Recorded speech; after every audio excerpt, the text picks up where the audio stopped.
कहते हैं कि हम सब की किस्मत को ऊपर वाले ने लिखा है और दुनिया में कौन कब तक रहेगा इसका फैसला भी उसी के हाथ पर होता है। लेकिन अगर यही चीज कोई इंसान करने लगे तो क्या होगा? लकीली इस चीज का जवाब बहुत ही अच्छे तरीके से समझाया है डेथ नोट एनिमे सीरीज ने, जो दुनिया के सबसे बेहतरीन सुपरनैचुरल साइकोलॉजिकल थ्रिलर्स में से एक है और बहुत सारे लोगों का एनिमे के रियल में एक एंट्री पॉइंट है, जहां पर इस सीरीज ने हमारे साथ साथ हमारे सब्सक्राइबर्स का भी माइंड ब्लो किया है। यही कारण है कि उन्होंने पिछले 15 फैक्ट की कम्युनिटी पोल और कमेंट्स में डेथ नोट एनिमे को कई बार सजेस्ट किया था, जिसके लिए आप सबका बहुत बहुत शुक्रिया। तो चलिए इसी नोट पर जानते हैं 15 अमेजिंग माइंड ब्लोइंग और awesome the death note series facts, वो भी भारी भरकम स्पॉयलर्स के साथ। जहां पर आज की इस वीडियो में आपको पता चलने वाला है डेथ नोट सीरीज के बहुत ही सीक्रेटिव राइटर के बारे में। जानेंगे क्यों और कहां पर बैंड है डेथ नोट एनिमे और उसके मर्चेंडाइज। जानेंगे लाइट के मरने के बाद आखिर उसका हुआ क्या, कौन कौन से हैं कुछ मेजर डिफरेंसेस मांगा और एनिमे के बीच में। जानेंगे इसके सारे के सारे लाइव एक्शन अडॉप्टेशंस और स्टेज शोज के बारे में, और फाइनली जानेंगे कि आखिर इसका सीजन 2 कब तक आएगा। ये और बहुत कुछ आपका इस वीडियो में इंतजार कर रहे हैं, तो देर किस बात की। हे गाइस, मेरा नाम है पंकज सागर और आपका स्वागत है गेमों को हिंदी के एक और फ्रेश वीडियो में। Now without wasting any more time, let's get started.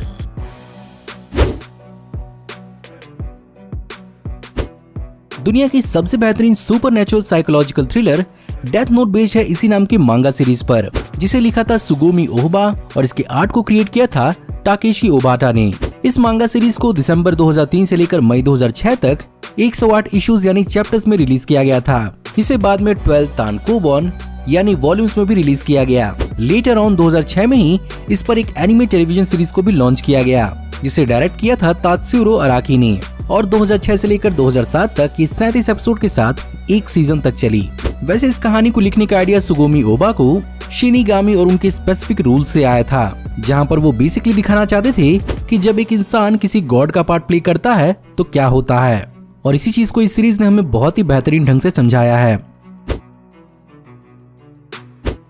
Series के अंदर जिस तरह से एल और लाइट की जुगलबंदी को दिखाया गया है, कुछ ऐसा ही रिलेशनशिप रियल लाइफ में इस मांगा के राइटर और आर्टिस्ट का भी है। लेकिन बावजूद इतनी कॉम्प्लेक्स पीस ऑफ आर्ट को क्रिएट करने में इन दोनों ने इनिशियली कुछ चैप्टर्स तक एक दूसरे से मुलाकात तक नहीं की थी, क्योंकि यहाँ पर इसके राइटर सुगोमी ओबा बेसिकली एक पेन नेम का इस्तेमाल करते हैं और उनकी रियल नाम या आइडेंटिटी अभी तक किसी को ठीक से नहीं मालूम है। इसीलिए यहाँ पर ये दोनों सिर्फ और सिर्फ अपने एडिटर के थ्रू एक दूसरे को इंस्ट्रक्शंस पास किया करते थे। फाइनली जनवरी 2004 में ताकेशी ओबाता ने सुगोमी ओबा से एक एडिटोरियल पार्टी में पर्सनली मुलाकात की। सुगोमी ओबा को पर्सनली जानने या मिलने वाले लोग यही बताते हैं कि सुगोमी ओबा सीरीज के एल से काफी ज्यादा सिमिलर हैं, जहां पर वो भी बेसिकली एल की तरह ही अपने घुटनों को मोड़कर चेयर पर बैठते हैं। आगे जाकर इन दोनों ने एक साथ फिर से बाकुमान मांगा सीरीज के लिए कोलैबोरेट किया, जिसकी भी अपनी एक सक्सेसफुल एनिमे सीरीज है और इस पर भी एक लाइव एक्शन मूवी बन चुकी है। शुरुआत में पहले आर्टिस्ट ताकेशी ओबाता ने डेथ नोट को बेसिकली एक स्क्रोल या एक पुराने मेडिवल पीरियड की किताब की तरह दिखाने का फैसला किया था, लेकिन अगर इन डिजाइन्स को यूज किया जाता तो डेथ नोट बहुत ही ज्यादा ध्यान खींचता। यही कारण है कि इसे एक लो प्रोफाइल देने के लिए ताकेशी ओबाता ने इसे एक रेगुलर नोटबुक का लुक दिया।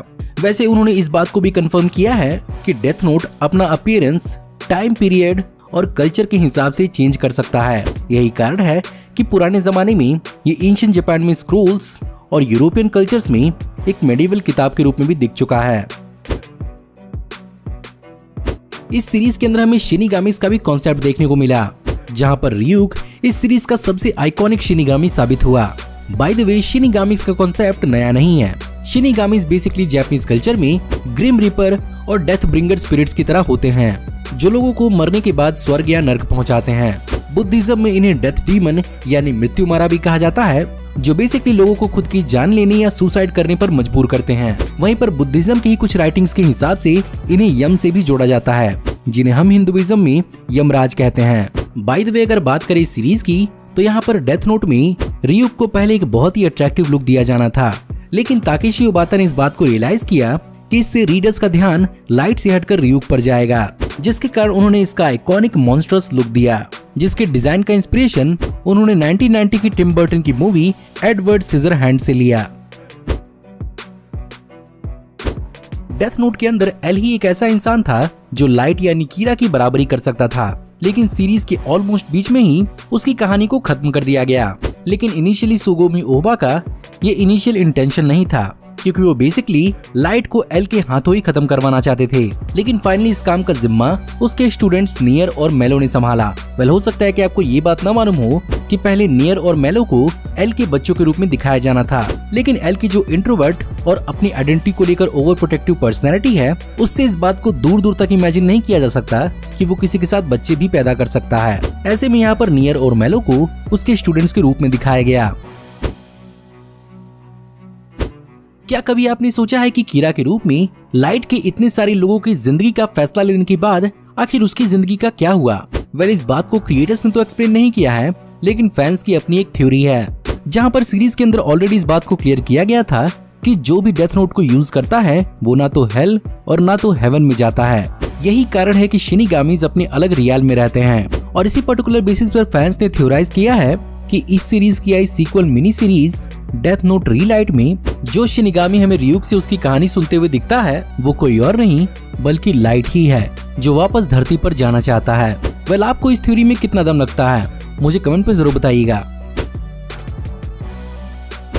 डेथ नोट सिर्फ और सिर्फ मांगा और एनिमेशन तक ही लिमिटेड नहीं है, ये बेसिकली वीडियो गेम के भी रियल में एक लिमिटेड टाइम के लिए रह चुका है, जहां पर कोनामी ने निंटेंडो DS के लिए 2007 में सबसे पहले रिलीज किया था डेथ नोट कीरा गेम, जो बेसिकली एक स्ट्रेटजी गेम थी जिसमें प्लेयर्स या तो कीरा या एल के रूप में खेल सकते थे, और यहाँ बेसिकली उन्हें एक दूसरे की आइडेंटिटी को डिकोड करना था। इसके बाद जुलाई 2007 में इसी गेम की सीक्वल आई डेथ नोट सक्सेसर 2L, जो बेसिकली मेलो और नियर के कैरेक्टर पर फोकस करने वाली गेम थी। आगे जाकर 2008 में इस पर एक और गेम आई जो बेसिकली थी डेथ नोट स्पाइलिंग ट्रैप, और फाइनली आगे जाकर कई सारी जंप स्टार गेम्स में इस सीरीज के कैरेक्टर्स प्लेएबल और नॉन प्लेएबल कैरेक्टर्स के रूप में इस गेम का हिस्सा बने। अब मांगा, एनिमे और वीडियो गेम्स के अलावा भी इस सीरीज को लाइव एक्शन फॉर्म में भी रिक्रिएट किया गया है, जहां पर अब तक इसके 6 एडॉप्टेशंस को क्रिएट किया जा चुका है, जिनमें सबसे पहले रिलीज की गई डेथ नोट की लाइव एक्शन मूवी, जहां पर इसे शुशुके कैनको ने डायरेक्ट किया था, और ये बेसिकली डेथ नोट के इनिशियल चैप्टर्स पर ही बेस्ड थी। इसके बाद 2008 में रिलीज की गई डेथ नोट लास्ट नेम, जो मीसा अमानी के चैप्टर्स पर बेस्ड था, जिसमें वो कीरा बनकर लाइट की हेल्प करती है। वहीं पर आगे जाकर 2009 में इसका एक spin off L change the world भी रिलीज किया गया, जो बेसिकली एल के मरने से सिर्फ और सिर्फ 23 दिन पहले की कहानी है, जहां पर एल एक बायो टेररिस्ट ऑर्गेनाइजेशन की इन्वेस्टिगेशन करता है। इसके बाद 2016 में रिलीज की गई डेथ नोट न्यू जनरेशन और death note light of the world, और ये दोनों ही मूवीज लाइट के 10 साल आगे की कहानी है। वहीं पर फाइनली 2017 में इसकी एक हॉलीवुड अडॉप्टेशन हुई जिसे नेटफ्लिक्स ने रिलीज किया, लेकिन ये अपने ओरिजिनल मांगा और एनिमे के आगे कहीं पर भी नहीं टिका, और फाइनली वहीं पर 2015 में इस सीरीज की एक लाइव एक्शन टीवी शो भी लॉन्च की गई। अब अगर बात अडॉप्टेशंस की हो ही रही है तो एक और बहुत ही सिग्निफिकेंट अडॉप्टेशन भी रही है, जहां पर डेथ नोट का ऑफिशियल स्टेज शो म्यूजिकल भी लॉन्च किया गया था, जिसकी म्यूजिक को फ्रैंक वाइल्ड हॉर्न ने क्रिएट किया था, और 2014 से लेकर अब तक कोरिया और जापान में इसके 7 शोज को प्रीमियर किया गया था, और फाइनली एक शो इस साल रशिया में भी रिलीज किया जाना था। इस शो को मोस्टली बहुत ही ज्यादा पॉजिटिव रिव्यूज तो मिले थे, लेकिन जैसा कि शो के लिए मांगा के 12 वॉल्यूम की कहानी को सिर्फ और सिर्फ 1.5 घंटे के अंदर अंदर कंप्रेस किया गया है, यही चीज इस शो का फैंस को काफी अंडरवेलमिंग लगता है, बट फिर भी ओवरऑल ये शो बहुत ही अमेजिंग है।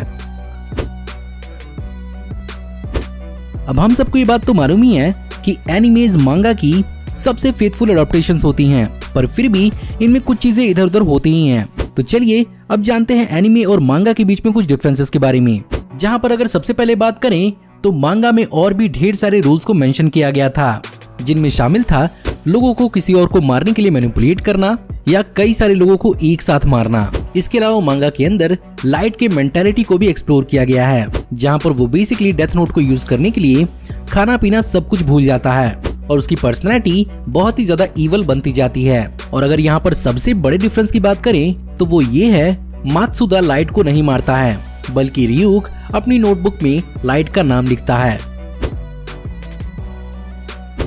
अब इस चीज को तो हम समझ गए कि डेथ नोट कितना खतरनाक है, और इस नोटबुक में लिए हुए आपके सारे के सारे डिसीजंस इरिवर्सिबल होते हैं। पर क्या कोई तरीका था जिससे चीजों को सुधारा जा पाए?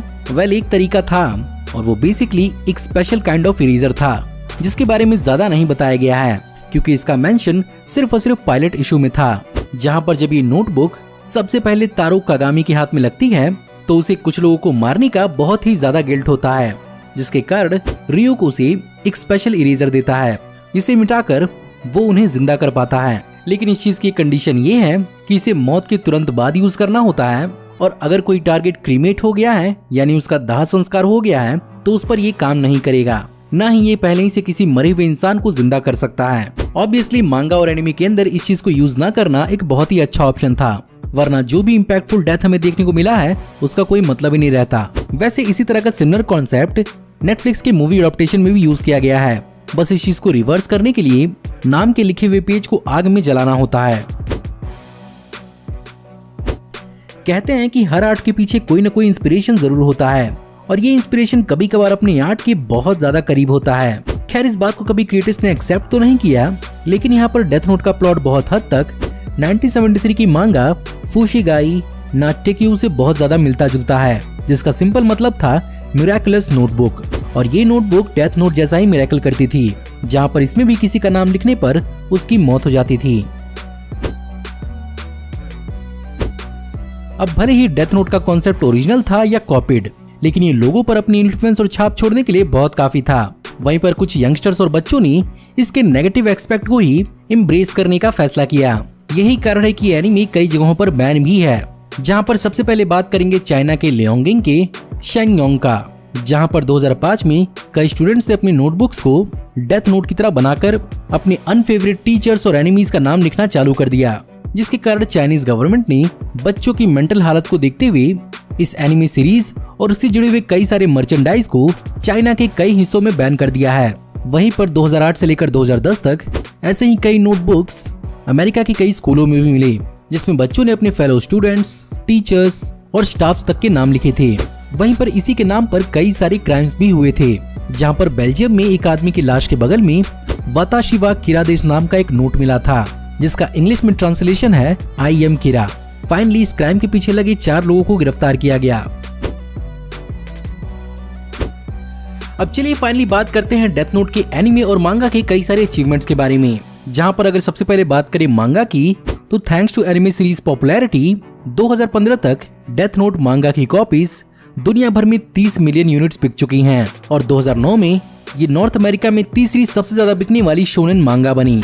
वहीं पर 2007 में मिनिस्ट्री ऑफ कल्चर जापान ने इसे दुनिया भर के सबसे बेहतरीन मांगास में 10th नंबर की पोजीशन दी है।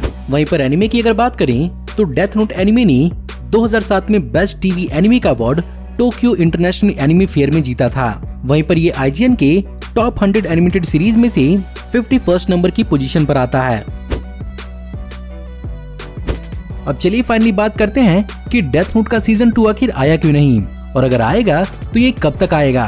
वेल, यहाँ पर सीजन 2 न आने का सबसे बड़ा रीजन ये था कि इसके सीजन 1 ने ही इसके सारे के सारे चैप्टर्स और वॉल्यूम्स को कंज्यूम कर लिया था, और आगे कुछ भी नया दिखाने के लिए या बताने के लिए बचा नहीं था।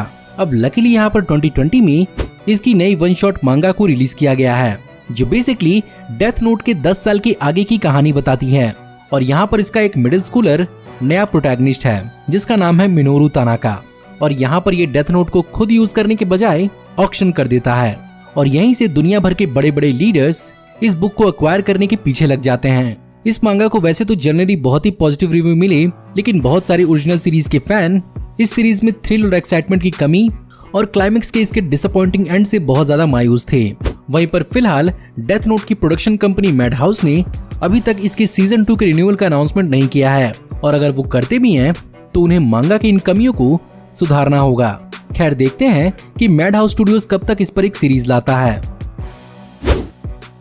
तो गाइज, ये थे 15 अमेजिंग माइंड ब्लोइंग और awesome the death note anime facts. Death note anime 15 साल पुरानी एक बहुत ही सक्सेसफुल और एस्टैब्लिश्ड एनिमे है, जिसके कारण ऐसा जरूर हो सकता है कि इस वीडियो में बताए हुए ज्यादातर फैक्ट्स आपने पहले भी कहीं पर जरूर सुने होंगे, पर फिर भी मैंने पूरी कोशिश की है इस वीडियो को इंटरेस्टिंग रखने की। मैं उम्मीद करता हूँ कि आज की वीडियो आपको पसंद जरूर आई होगी, और अगर आपको आज की वीडियो पसंद आई हो तो इस वीडियो को लाइक जरूर करिएगा। इसके साथ साथ अगर आपको भी डेथ नोट से जुड़े हुए कोई और दूसरे फैक्ट्स मालूम है तो उसे कमेंट में मेंशन करना मत भूलिएगा। साथ ही साथ हमारी आने वाली ऐसी वीडियोस को देखते रहने के लिए हमारे चैनल को सब्सक्राइब करिए, बेल वाले आइकन को दबाइए। और हमारी वीडियोस को बिना मिस किए एंजॉय करते रहिए। और अगर आप चाहें तो इस वीडियो के लिंक को अपने दोस्तों ग्रुप्स के बीच में जितना हो सके उतना शेयर करें। Thank you for watching, see you in the next video. Till then take care, good bye.